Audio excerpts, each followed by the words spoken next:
வணக்கம். நான் உங்கள் மியூசிக் ராஜா. நன்றி மறப்பது நன்றன்று, நன்றல்லது அன்றே மறப்பது நன்று.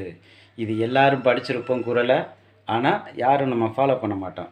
அதே மாதிரி இன்னார் செய்தாரை ஒடுத்தல் அவர் நாணயம் நன்னயம் செய்து விடல், அதையும் படிச்சிருப்போம். அது யாரும் ஃபாலோ பண்ண மாட்டோம். அதே போல் கொடுங்கள் உங்களுக்கு கூட கொடுக்கப்படும் அப்படின்னு சொல்லி பைபிளில் இருக்குது. அதை படிச்சிருப்போம். ஆனால் யாருக்கும் நம்ம கொடுக்க மாட்டோம். அதை ஃபாலோ பண்ண மாட்டோம். இறைக்கிற கேணியில் தான் தண்ணி ஊறுன்னு சொல்லி நிறையா பேர் சொல்லியிருப்பாங்க பழைய ஆளுங்க.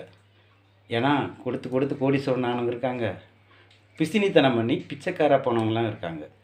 இது நான் சொல்லலை, இது படித்தது, வாழ்க்கையில் வந்தது. நம்ம கொடுக்குற கையாக இருக்கணும், வாங்குகிற கையாக இருக்கக்கூடாது. அப்போ தான் நம்ம வளருவோம். ஓகே, நன்றி, வணக்கம்.